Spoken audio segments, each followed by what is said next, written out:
Do you know the reason the property prices have skyrocketed in your neighborhood if you live in Canada or Australia, New Zealand? Well, many places around the world, is because of corrupt CCP money. High trust societies are fairly incompatible with China. China is a low trust society.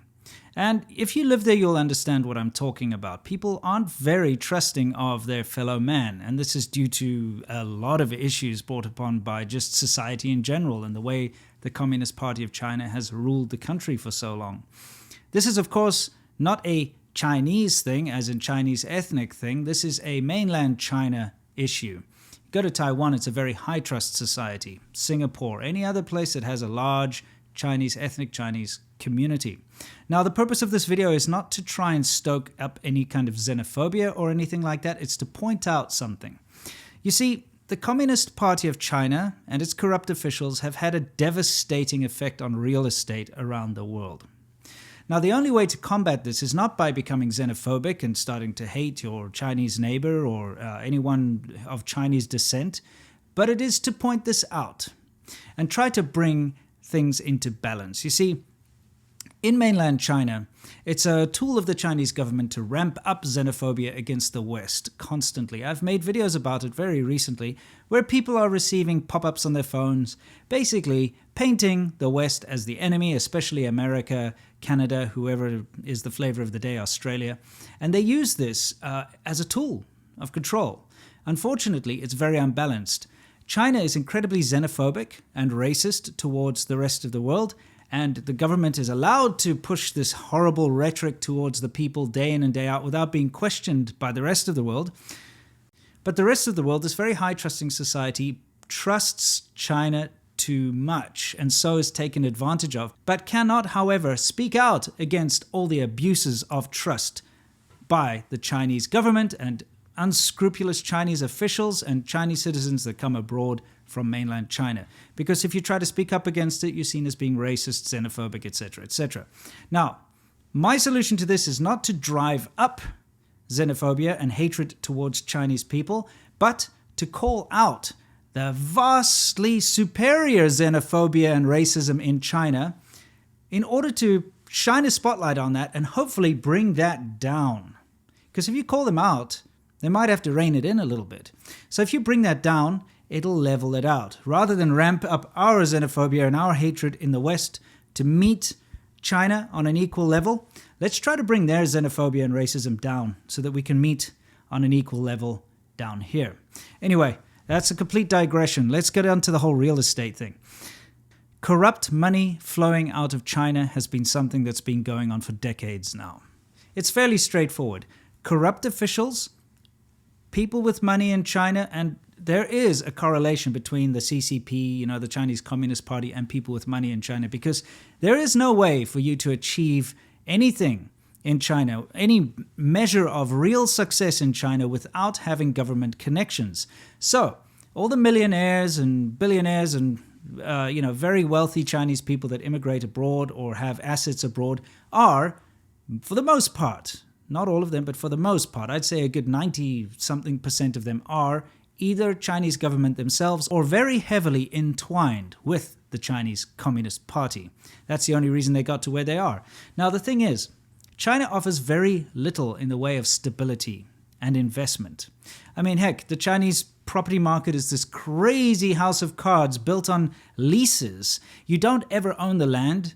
You don't, even when you buy your apartment, you don't own the land the apartment's on. That belongs to the local government who's leased it to a construction company. The construction company then builds the building and you buy that concrete box in the sky. So you cannot leave it to your children. It's not a solid thing that's going to last forever. And that is why the West is so attractive. When you've got a lot of money sitting there, and I'm going to be honest with you, the most of the time this is money that's gotten through corruption, bribes, nefarious deals, things like that. You've got this money and you want to get rid of it. You want to launder it. You want to stash it somewhere safe. What better place to stash it than in the Canadian real estate market, for instance, or the Australian real estate market, or the American real estate market, or whatever, because we're talking about absurd amounts of money here. So if you're sitting on, say, a billion RMB or a couple of million US dollars, tens of millions of US dollars, it's very easy to buy yourself in with an investment visa in Canada, for instance, which of course we've seen huge amounts of Chinese officials and Chinese citizens buy their Canadian passports and citizenships through this program in the past. America had to curb their investment visa situation because of the same thing happening recently. Many countries offer this. They say if you invest a certain amount in the country, then you can become a citizen or you get given special rights, which is very good in theory. And I'm actually very much for this idea. If someone is willing to invest in the local economy, invest in the local government, in the country, I think you should be able to get a citizenship or at least a permanent residence because you are contributing to said country. This is where things kind of go sideways. Because although these corrupt officials, and I'm also going to say legitimate, wealthy, middle class, upper middle class people in China, when they go to buy these properties overseas, they very, very rarely contribute anything to the local country, the local government, the local taxes. And you don't need to take my word for it. In fact, there's this very good reporter, his name is Ian Young, has recently released this thing where he did a Freedom of Information Act, finally got a reply from the Canadian Tax Bureau. And there was a study which linked all these houses that were being bought for multi-millions of dollars from new immigrants, they were saying, or foreign investors. And all of these people that had bought these very expensive houses were claiming refugee levels of income. In other words, they would buy a $2.8 million, $3 million house and say that they earned less than 300 Canadian dollars a year global income, that type of thing. So this is quite common. It's impossible for the Canadian government and the Canadian Tax Bureau to be able to go and check Chinese tax records because it's so opaque. It's very easy to lie. You can't go and query, hey, how much money do you make in China? What business do you have going on there? It's not like the IRS in the USA who can, really find out how much money you're making, how much money's in your bank, etc., etc., etc. Because in China, that kind of information is blocked off from the outside world. So the Canadian Bureau has to take their word for it and say, okay, so they say they make 170 Canadian dollars a year. Well, we can't prove otherwise because we've got no access to the Chinese banking system. We've got no access to any financial records over there. So they have to take that.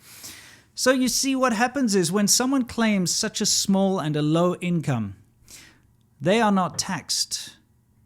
What is there to tax? What can you tax them on? Tax them on $170? No, they're below a certain kind of an income bracket, and so they don't get taxed. So, the crazy thing is that the average middle-class person who's paying their taxes legitimately in Canada, they are actually paying for these millionaires and billionaires whenever they go to the hospital to get free medical assistance in Canada, schooling, anything that comes along with taxes. These billionaires and millionaires who are buying up all the property and driving the prices up to crazy amounts so that local people who have just graduated have no chance in hell of buying an apartment even in Vancouver, for instance. The hardworking middle-class people are paying for all the freebies, all the assistance that these millionaires get for free in Canada. So you see, here's where I have the problem.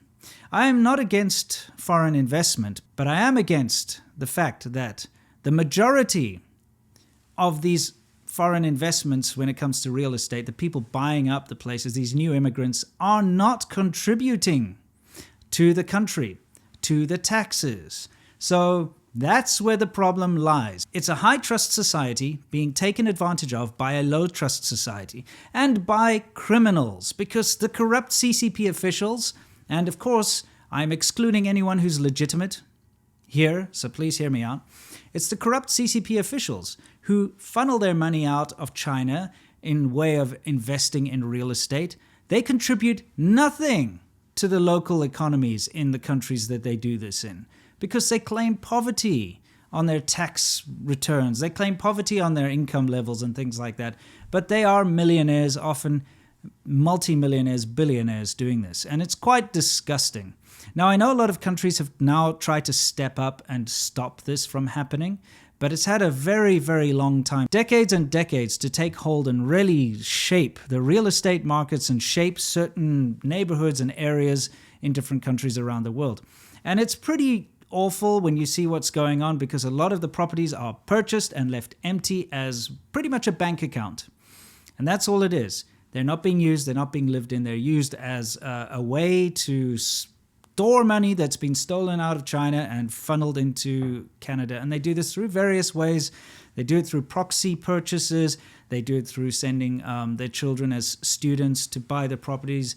There's all sorts of ways that corrupt officials, they call them naked officials in China, that they get their money out, get their families out. Then they set up, trust funds. They set up all sorts of things in order to get the money out.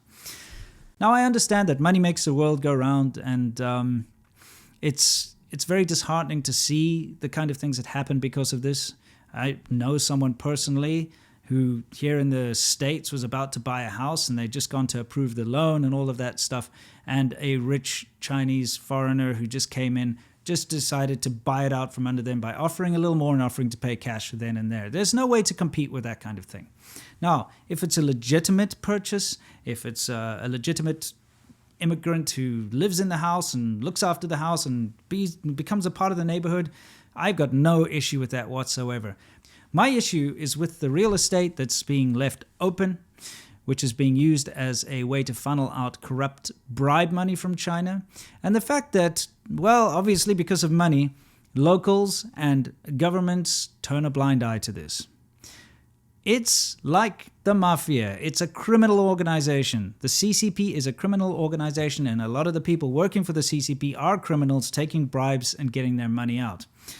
What's the solution to all of this? Well, quite honestly, there needs to be more scrutiny. I understand, myself being a foreigner, what it's like living in the United States, for instance, or living in China. I tell you what, China will not allow a foreigner to just go and buy a property. They've got strict rules against that. You can't just go buy an apartment. It's incredibly difficult to do so. It's a big double standard, because there you've got a low trust society not allowing foreigners to come in and invest. And that's the problem. We're not dealing with someone who plays fair here. The Chinese government, and especially CCP members, which are the majority of the people going out and doing all this foreign investment and so on, are not fair players. They didn't get to where they got to in China by playing fair. Because the fair, good, legitimate people in mainland China genuinely finish last. Anyway, I would love for you to go and read this article that's written by Ian Young. It's fantastic. I also suggest you follow him on Twitter. He's definitely got his ear to the ground and his eye on the ball. Anyway, guys, until next week, I hope all of you guys stay awesome. Remember, it's time we stopped allowing the CCP to get away with what it gets away with. There's never any pushback. Every time they take a step forward, nobody says anything. So they take another step forward. It emboldens them. And before you know it, they're right in your face, and it's too late to do anything about it. Let's call out the CCP. Let's at least be educated about the CCP. Can't wait to see you in the next video. And until then, you know the drill. Unlike the CCP, stay awesome.